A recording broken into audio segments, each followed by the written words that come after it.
इस दौड़ भाग की जिंदगी में कोई तो ऐसा है जो चाहता है कि आप उससे भी ज्यादा कामयाब हो।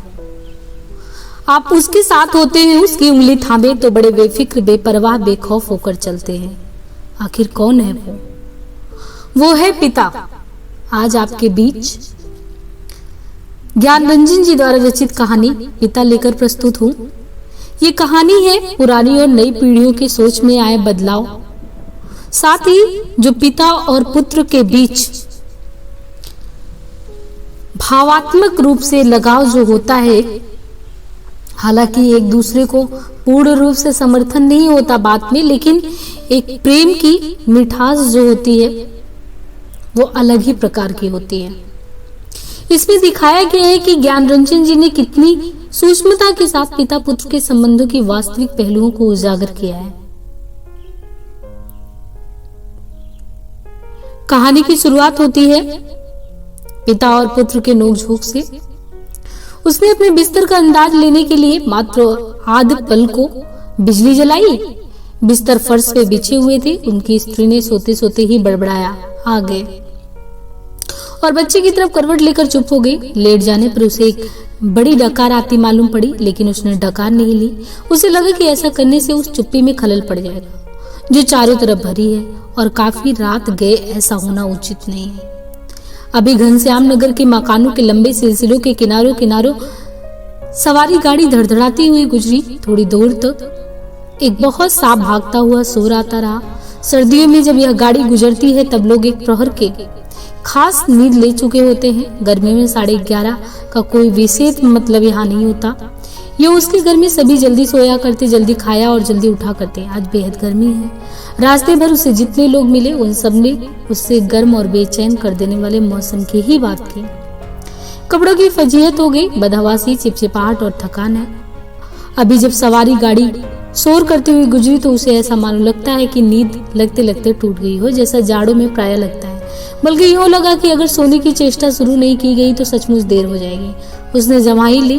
पंखे की हवा बहुत गर्म थी और वह पुराना होने की वजह से चिढ़ाती सी आवाज भी कर रहे थे।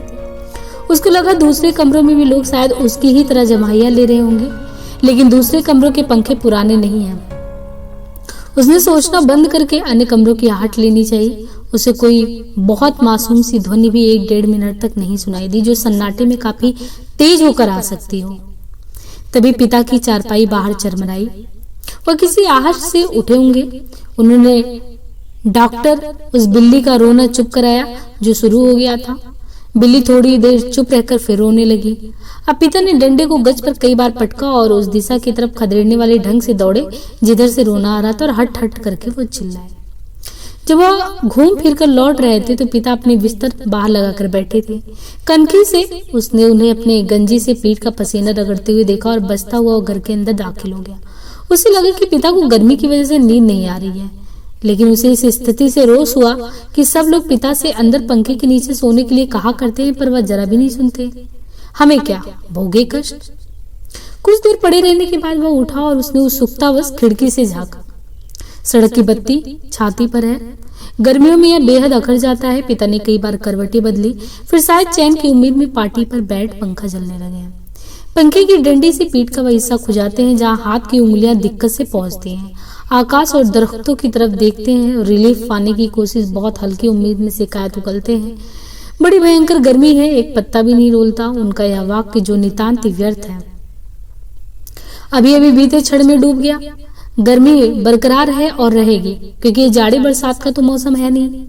पिता उठकर घूमने लगते हैं। 1 या 2 बार घर का चक्कर चौकीदारों की तरह हो करते हुए लगाते हैं ताकि कोई सेंध वेद न लगा सके। लौटकर थके स्वर में हे ईश्वर कहते हुए उंगली से माथे का पसीना काटकर जमीन पर चुआने लगते हैं। बड़ा गजब है। कमरे की एक दीवार से टिक कर बैठ जाने पर वह काफी तनाव में सोचने लगे। अंदर कमरे में पंखा के नीचे घर के सभी दूसरे लोग जो भी हैं वो आराम से पसरे हैं। इस साल जो नया पेडेस्टल खरीदा गया है वो आंगन में दादी अम्मा के लिए लगता है। बिजली का मीटर तेज चल रहा होगा, पैसे खर्च हो रहे हैं, लेकिन पिता की रात कष्ट में ही है। लेकिन गजब यह नहीं है, गजब तो पिता की जिद है। वह दूसरे का आग्रह अनुरोध माने तब ना। पता नहीं क्यों पिता जीवन की अनिवार्य सुविधाओं से भी चिढ़ते हैं, वह झल्लाने लगे हैं। चौक से आते वक्त 4 आने की जगह 3 आने और 3 आने में तैयार होने पर 2 आने में चलने वाले रिक्शों के लिए पिता घंटे घंटे खड़े रहेंगे। धीरे धीरे सबके लिए सुविधाएं जुटाते रहेंगे, लेकिन खुद उसमें नहीं या कम से कम शामिल होंगे। पहले लोग उनकी काफी चिरौरी किया करते थे, अब लोग हार चुके हैं, जानने लगे हैं कि पिता के आगे किसी की चलेगी नहीं। आज तक किसी ने पिता को वॉश बेसिन में मुंह धोते समय नहीं देखा। बाहर जाकर बैया वाले नल पर ही कुल्ला दातुन करते हैं। दादा भाई ने अपनी पहली तनख्वाह में गुसलखाने में उत्साह के साथ एक खूबसूरत सांवल लगवाया, लेकिन पिता को अरसे से हम सब आंगन में धोती को लंगोटे की तरह बांधकर तेल चुपड़े बदन पर बाल्टी बाल्टी पानी डालते देखते आ रहे हैं। खुले में स्नान करके जनेऊ से छाती और पीठ का मैल काटेंगे। शुरू में दादा भाई ने सोचा पिता उसके द्वारा सांवल लगवाने से बहुत खुश होंगे और उन्हें नई चीज का उत्साह होगा। पिता ने जब कोई उत्साह प्रकट नहीं किया तो दादा भाई मन ही मन काफी निराश हो गए। एक दो बार उन्होंने हिम्मत करके कहा भी, आप अंदर आराम से क्यों नहीं नहाते? तब भी पिता आसानी से उसे टाल गए। लड़कों द्वारा बाजार से लाई बिस्किटें, महंगे फल पिता कुछ भी नहीं लाते तो कम से कम एक अलग ही हो रहा था, लेकिन लेते भी नहीं उसको। कभी लेते भी हैं तो बहुत नोक, मतलब एक तरीके से नाक भौं सिकोड़ कर। उनके वेशवाद होने की बात शुरू में ही जोर दे देते हुए अपनी अमावट, गच्चक और दाल रोटी के अलावा दूसरों द्वारा लाई गई चीजों की श्रेष्ठता से वो कभी प्रभावित नहीं होते। वो अपना हाथ पांव जानते हैं, अपना अर्जन, और उसी में उन्हें संतोष है। वे पुत्र जो पिता के लिए कुल्लू का सेब मंगाने और दिल्ली एम्पोरियम से बढ़िया धोतियां मंगाकर उन्हें पहनाने का उत्सुक है, वह तेजी से पिता विरोधी होता जा रहा है। सुखी बच्चे भी अब गाहे बेगाहे मुंह खोलते और क्रोध उगल देते हैं। लद लद बाहर आम के 2 सीकरों के लगभग एक साथ गिरने की आवाज आई। वह जानता है पिता आवाज से स्थान साधने की कोशिश करेंगे। टटोलते टटोलते अंधेरे में आम खोजेंगे और खाली गमले में इकट्ठा करते जाएंगे। शायद ही रात में 1-2 आम उनसे चूक जाए, ढूंढने पर नहीं मिले, जिनको सुबह पा जाने के संबंध में उन्हें रात भर संदेह होता रहे। दीवार से काफी देर एक ही तरह टिके रहने से उनकी पीठ दुखने लगी थी।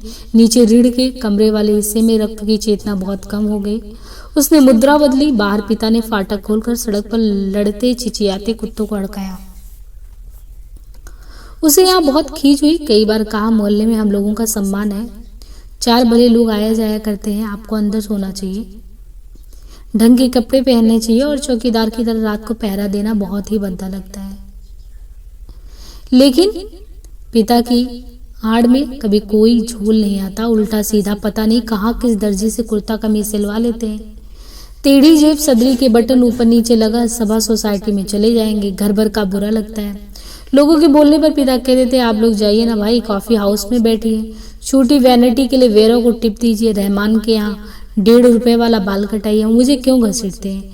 लोगों का बोलना चुटकी भर में धरा रह जाता है। पिता वैसे तो चुप रहते हैं, लेकिन जब बात बहस में उन्हें खींचा जाता है तो काफी करारी और हिंसात्मक बात कह जाते हैं। उल्टे उन्हें घेरने वाले हम भाई बहन अपराधी बन जाते हैं।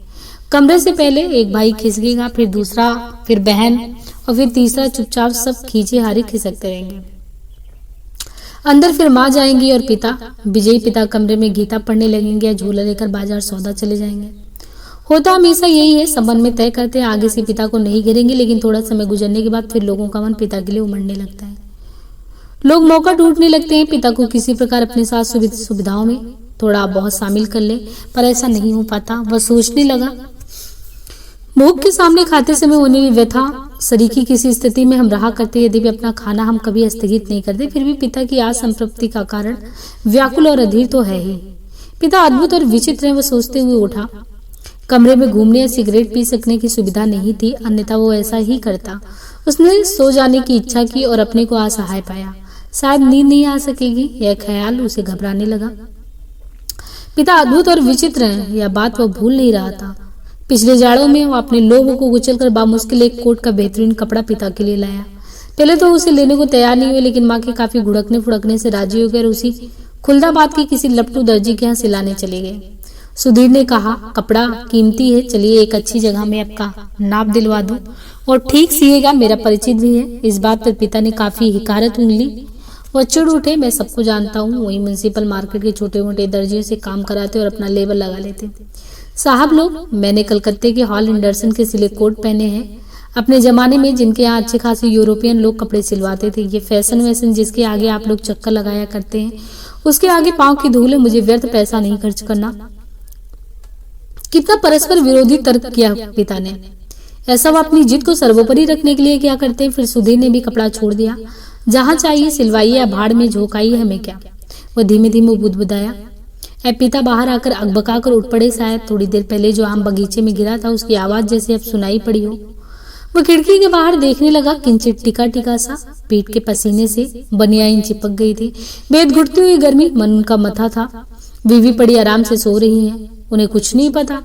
शायद पिता की खाट खाली थी। वह गिरा आम टटोलने के लिए बगिया में घुसे होंगे। पिता कितने विचित्र हैं। लंबे समय से वह केवल 2 ही ग्रंथ पढ़ते आ रहे हैं, यंत्रवत नियमवत, रामायण और गीता।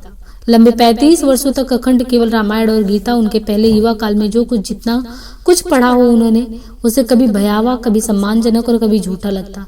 ये देख सोच सोचकर कोई व्यक्ति केवल 2 पुस्तकों में जिंदगी के 35 वर्ष काट सकता और कैसे काट लेता है। तभी उनका बच्चा कुनमुना कर रोने लगा। उसने तपाक से खिड़की छोड़ी और अपने बिस्तर पर झूठ मूठ सो गया। ऐसा ना हो कि देवा बच्चे के रोने से उठ पड़े और उसे संदिग्धावस्था में देख बहुत से बेकार प्रश्नों द्वारा हलकार करना शुरू कर दे। देवा बच्चे के मुंह में स्तनदेह पहले ही बेखबर हो गई। वह खुद बिस्तरे पर सोता मालूम पड़कर भी जागता रहा। स्तन चूसने की चपचप आवाज आती रही और थोड़ी देर बाद बंद हो गई। उसने तय किया कि वह देवा के बारे में ही कुछ सोचे अथवा उसके शरीर को छूता रहे। उसने देवा के कूल्हे पर हाथ रख दिया, लेकिन उसे तनिक भी उत्तेजना अपने अंदर महसूस नहीं हुई। उसने थोड़ी देर उत्तेजना की प्रतीक्षा की। अपनी इस हरकत से ऊब होने लगी और मन में लांछित करने लगा। बाहर पिता सो या जाग रहा है, जैसा भी हो, वह बड़े जबरदस्त हैं इस समय। बाहर आराम से या कम आराम से किसी तरह सो तो गए होंगे। वो विषादग्रस्त हुआ और अनुभव करने लगा, हमारे समाज में बड़े बूढ़े लोग और जैसे बहू बेटियों के निजी जीवन को स्वच्छंद रहने देने के लिए अपना अधिकांश समय व्यतीत करना पड़ता है। क्या पिता ने भी वैसा ही करना तो नहीं शुरू कर दिया है। उसे पिता के बूढ़ेपन का ख्याल आने पर सेरन हुई।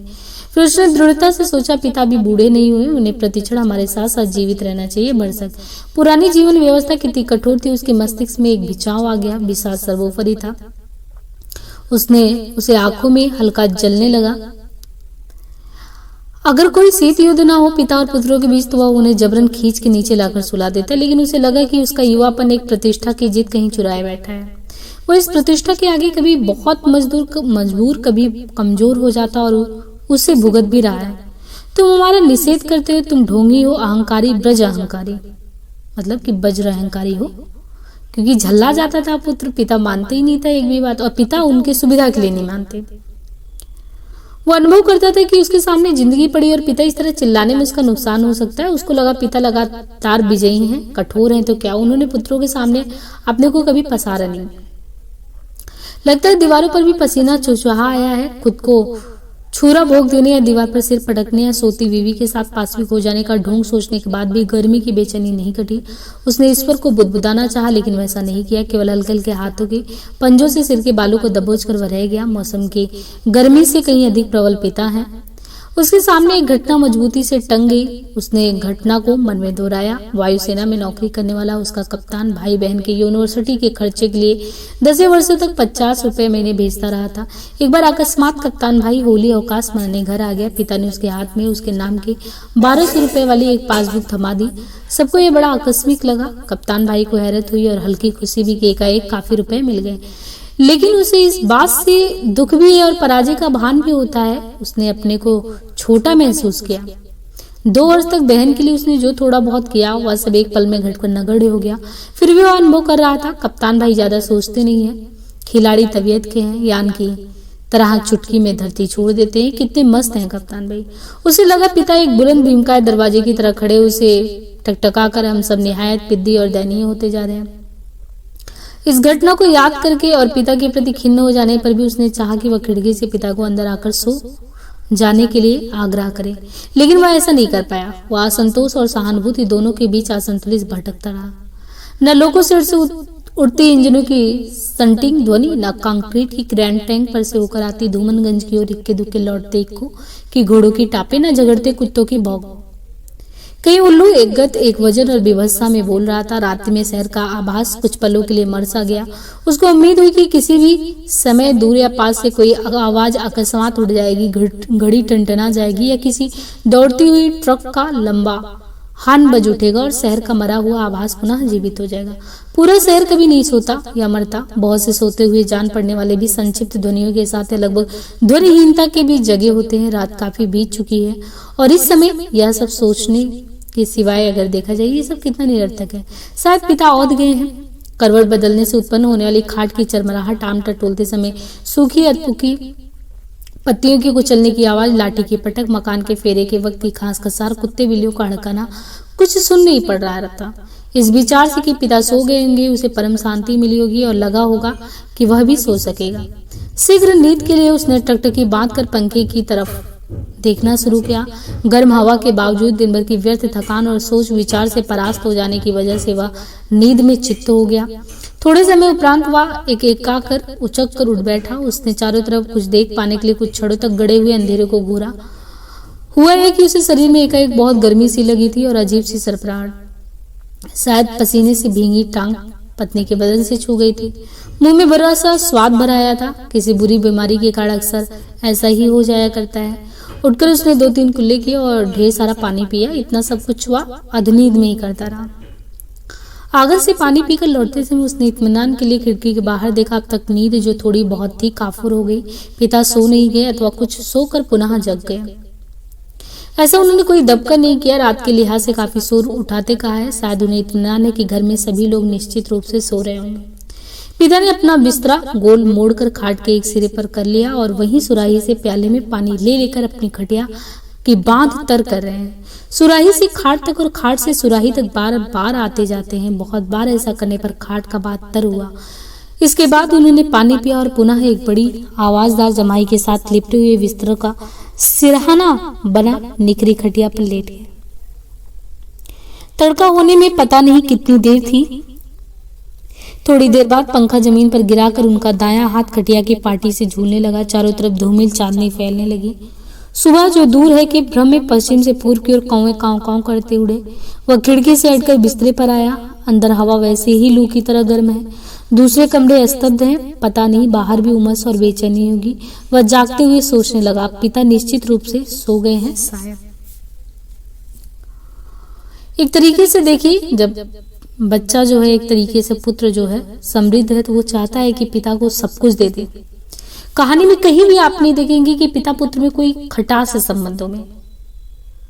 लेकिन जो बड़े बुजुर्ग हैं उनका अपना स्वाभिमान होता है। वो अपनी जिंदगी को जीने के जिस तरह अभ्यस्त होते हैं उस परिपाटी को बदलना नहीं चाहते हैं। और वे ये भी नहीं चाहते हैं कि आज की पीढ़ी जो वाकई में अपनी जिंदगी को जीना चाहती है हम उनको उस वातावरण से दूर रखें। तारतम्यता नहीं बैठ पा रही है बस पिता और पुत्र में। वो पीढ़ी जो है पीढ़ीगत असमानता की स्थिति, तो तारतम्यता का मेल नहीं हो पा रहा है। तो ये पारिवारिक जो एक संबंध है जिसमें प्रेम है, कड़वाहट ही नहीं घुला है, प्रेम है। पर वो प्रेम ये कहें कि समय के अनुरूप अगर देखा जाए तो पूर्णता अपने को एक स्वाभिमानी पिता जो है, आत्मनिर्भर पात्र जो कि पिता है, वो अपने को उसी अनुरूप बेटे के ढाल ले तो ये नहीं मतलब मंजूर है उनको। बाकी एक तरीके से यहाँ पे देखिए ज्ञान रंजन जी ने जो पिता की मना स्थिति है और पुत्र की भी है, क्योंकि दोनों अपने ही स्तर पे सोचते हैं। और अच्छी बात यह है कि कई जगह पे विद्रोह का भाव एक दूसरे के प्रति दिखाई देता है, कड़वाहट, लेकिन वो कड़वाहट वो नहीं है, वो मिठास वाला कड़वाहट, एक दूसरे के प्रति जैसे चिंता का भाव है। जैसे पिता के पुत्र के प्रति, पुत्र पिता के प्रति, दोनों इस चीज को लेकर बिल्कुल निश्चिंत होना चाहते हैं कि हम उनको कितना आराम देते, वो इनको कितना आराम देते। तो एक मिठास वाला एक ऐसा अद्भुत प्रेम है इसमें। तो इस तरीके से ज्ञान रंजन जी द्वारा ये हमारे पाठ्यक्रम में ये पिता करके कहानी लगा हुआ है यूनिट 7 में, जो हमारे नट JRF के पाठ्यक्रम में है। बाकी मैंने जैसा कहा कि साहित्य को जीवन में, अपने जीवन में परिवर्तन का आधार बनाना चाहिए। आपको विभिन्न दृष्टिकोण देता है हर एक मुद्दे पर सोचने के लिए। आज के लिए इतना ही। अपनी प्रतिक्रिया से जरूर अवगत कराएं। टेलीग्राम का लिंक प्रोवाइड है, वहां से लिंक से ऐड ऑन हो जाए। आज के लिए इतना ही। धन्यवाद।